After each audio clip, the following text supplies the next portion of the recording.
Hola, ¿qué tal, amigos, amigas, amigues de Café y Noticias de Sin embargo al aire? Yo soy Irma Gallo y les doy la bienvenida a una cápsula literaria más de la libreta de Irma aquí en el espacio de Café y Noticias. Saludo también con muchísimo gusto, por supuesto, a Dani Barragán y a Romina Gándara, que son las conductoras de este espacio, y a todos ustedes. Y tengo una invitada muy especial el día de hoy. Ella es Yael Weiss. Bienvenida, Yael, muchas gracias. Muchísimas gracias, Irma. Querida Yael, pues cuéntanos acerca de cómo se fueron forjando estos cuentos que conforman Las Cicadas. Todos son maravillosos, pero hay unos verdaderamente impresionantes. A mí, entre los que más me gustaron estuvo Las sustancias que dejaban caer los árboles, una experiencia de una mujer en París. Tú viviste en París. No sé si quieres que empecemos a hablar un poco de qué tanto tiene que ver con tu propia experiencia vital este cuento y estos cuentos en general. Por supuesto. Mira, creo que hay muchas maneras de responder a esta pregunta. Hay muchos caminos que se abren con esta pregunta. La primera es tomar la pregunta literalmente como qué tanto, ¿no?, hay de autobiográfico en los cuentos que una escribe, o en los cuentos de que un autor escribe. Y a esto la respuesta es que siempre hay algo autobiográfico, ¿no? Siempre agarramos nuestra experiencia y la metemos dentro de de lo que estamos escribiendo. Incluso a la hora de construir un personaje nos inspiramos, completamente ficticio, pues nos inspiramos de cosas que hemos visto que existen, ¿no? De cosas que hemos observado. Tratamos a veces tomamos vagamente un modelo y lo vamos transformando. Lo importante quizás para mí sería recalcar que no hay entonces ni ficción completa, es decir, no podemos sacarnos nada de la nada. Siempre tenemos que agarrar un poco del costal de todo lo que hemos acumulado en la vida, lo que hemos visto, y invertirlo en lo que estamos escribiendo. Y por otro lado, tampoco hay autobiografía completa. A mí cuando me preguntan o trato de decir, de contar una historia de mi pasado, me doy cuenta que hay detalles que no recuerdo bien y pues le voy poniendo, digo, ay, era verde, era rojo, ay, bueno, pues pongamos que era rojo porque ya no me acuerdo. Entonces, también la autobiografía es engañosa, nada es totalmente autobiográfico. Y sobre todo si lo quieres contar, incluso tus memorias, hay de algún modo que arreglarlo. Así como sucedió, no se puede contar, porque el tiempo de la literatura, el tiempo de la ficción, transcurre de un modo muy distinto al tiempo pues de la experiencia. Necesitas a veces juntar ciertos elementos para que no se vuelva muy pesado. Precisamente la relectura del pasado de alguien que escribe algo autobiográfico, la relectura te permite juntar elementos que en un momento parecían separados, ¿no? Entonces, para que el lector pueda como juntarlos también, ¿no? Juntarlos como tú los juntaste luego en la memoria. Entonces, jamás puedes reconstruir exactamente las cosas como las viviste, ¿no? Siempre hay algo de ficción, siempre hay algo de estrategia narrativa y tampoco puedes ser totalmente fictivo. Entonces, yo diría que siempre hay de las dos.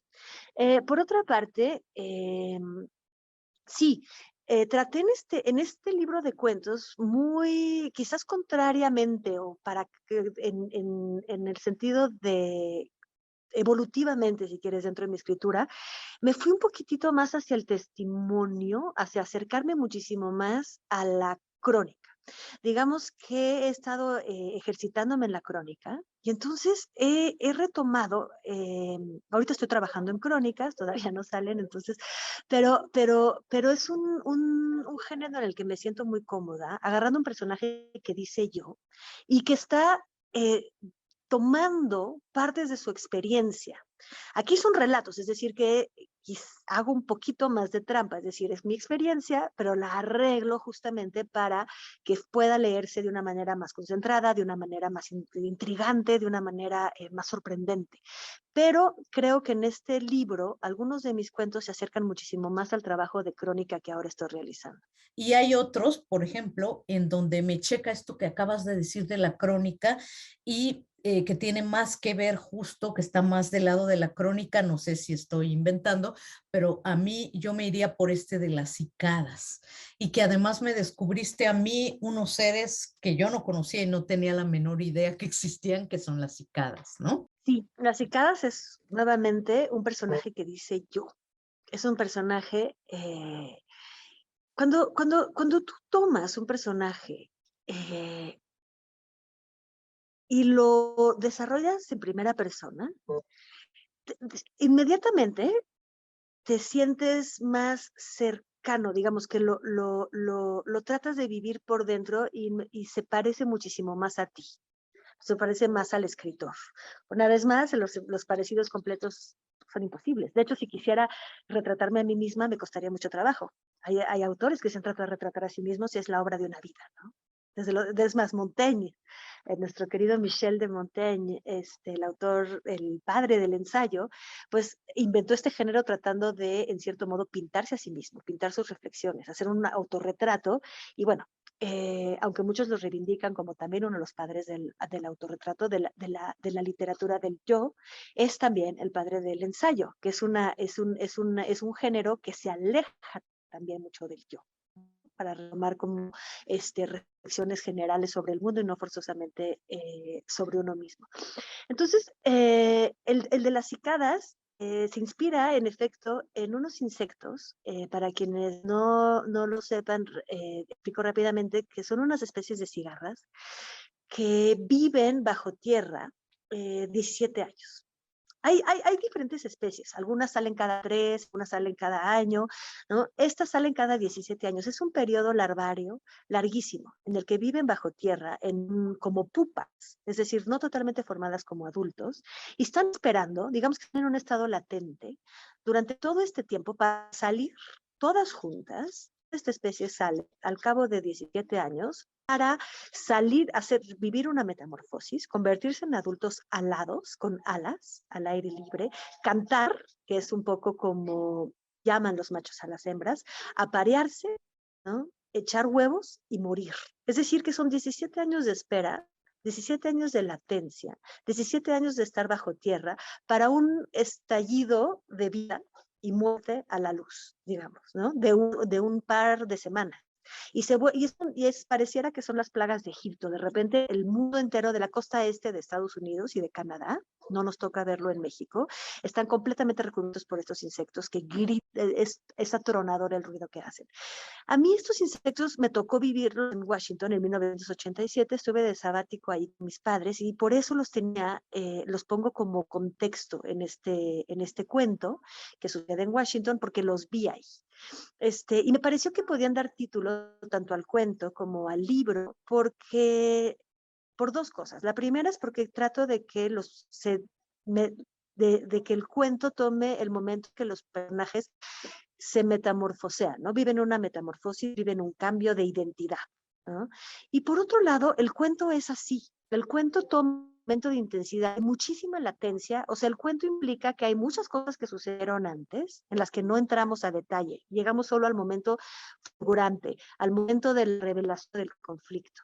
Y ese es el momento equivalente en tiempo a las 2 semanas, ¿no? Que preparan 17 años bajo tierra. El cuento es su intensidad, contrariamente a la novela que retoma, muchísimas veces la novela clásica se basa en la historia de los ancestros y de los padres y de cómo nació el personaje, en fin, ¿no? Va acumulando capas de tiempo. El cuento es muchísimo más rápido, digamos, ¿no? Es como este estallido, este tiempo muy, muy corto en el que se pasan muchas, muchas cosas. Es un momento de intensidad y entonces en eso me parece que los cuentos se parecen a las cicadas. Y hay otro cuento que también aquí en Las Cicadas que está tremendo y que creo que ejemplifica muy bien esto de lo que acabas de hablar, de llegar en un momento en que ya está ocurriendo algo y de salirte cuando no sé, o sea, todavía falta mucho de esa historia, de ese personaje, de la vida, que es lavarle los dientes al dinosaurio, en singular. Y es esta pareja con estos problemas tan fuertes, con esta relación, digamos, tan intensa que tienen y todo lo que van viviendo, que es otro de los cuentos buenísimos de Las Cicadas. Cuéntanos acerca de, aquí no creo que sea mucho el personaje del yo, de la persona, de la crónica, ¿no? No, es un personaje, es otro de los, traté de salpicar, o sea, de que en este libro hubieran cuentos en primera persona y cuentos en tercera persona, ¿no? Más o menos en números iguales.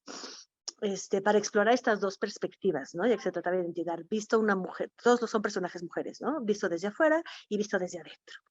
En el caso de Lavar los dientes al dinosaurio, en efecto, es una pareja y retratamos solamente el momento en que se juntan en una relación tóxica, ¿no? En una relación de alcoholismo. Es decir, ambos tienen una historia que les precede y ambos tienen una historia que seguirá. Nosotros alumbramos un momento preciso de esta historia, que es un momento en el que se juntan, el momento que viven juntos, que es muy corto y extremadamente destructivo, ¿no? Para mí es el ejemplo de una relación que destruye el alcohol, ¿no? O que sobrevive, o sea, que une el alcohol, pero une falsamente. Es y creo, retomando un poco también el tema del libro, que es las mujeres, tanto las mujeres frente a sí mismas, en conflicto con sus identidades, con lo que ellas Sí, pensaban que eran o lo que ellas pensaban que debían ser, como las mujeres en sus relaciones de pareja. En este caso, creo que esta relación está destinada al fracaso porque la protagonista no ahonda en su identidad o en sus sentimientos, sino se volca directamente a esta sustancia, ¿no? Que los une el día que se conocen, ¿no? El día que se conoce esta pareja, se conocen en una fiesta donde se consume mucho alcohol, ¿no? Esto es la manera en la que se unen. Y ella nunca se cuestiona realmente qué es lo que ella quiere y por qué es la relación, por ejemplo, que tiene con el hijo de él, con el que viven, ¿no? Hay un asunto de maternidad no cuestionada, no asumida, simplemente olvidada a través del consumo del alcohol, ¿no? Que es lo que te permite simplemente bogar sobre un mar un poco sin timón, ¿no? Entonces, no sé, igual y me fui más allá de lo que me preguntabas, pero ese es el comentario que te daría sobre este cuento.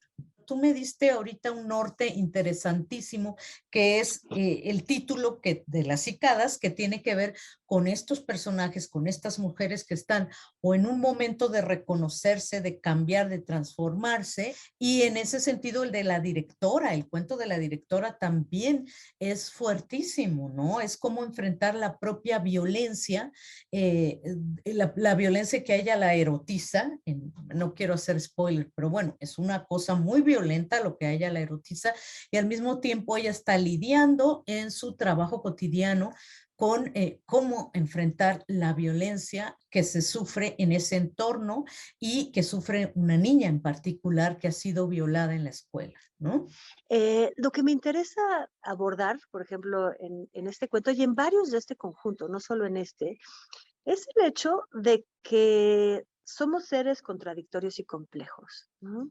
Nos atraviesan deseos, nos atraviesan pulsiones, nos atraviesan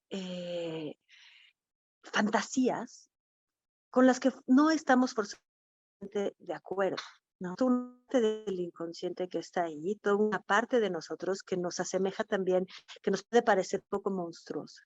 Yo creo que es muy importante reconocer esta parte. Número uno, es importante conocernos. Y número dos, es importante reconocer que esto que sentimos, esto es, o sea, de ver que el monstruo que casi siempre señalamos fuera de nosotros, también es dentro de nosotros y podemos identificarnos y podemos comprendernos y podemos trabajar sobre eso. Ahora, el juicio, aquí viene todo el tema de lo ético, ¿no? ¿Qué tan ético es tener pulsiones, no sé, homicidas, fantasías violentas, ¿no?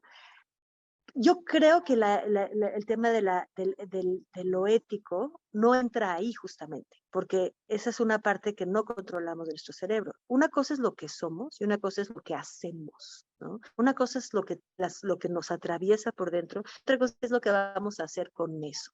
Donde entraría el juicio sería en qué vamos a hacer. Si llevamos estas fantasías, llevamos estos deseos, llevamos estas pulsiones al mundo de los actos y de la realidad, entonces sí, ¿no? Podría entrar el juicio.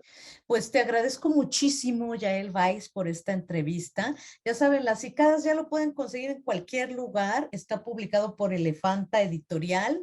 Y muchas gracias, Yael, por estos minutos para Café y Noticias de Sin embargo al aire. Y nos vemos muy pronto. Muchísimas gracias a ti, Irma. Chao. Bye.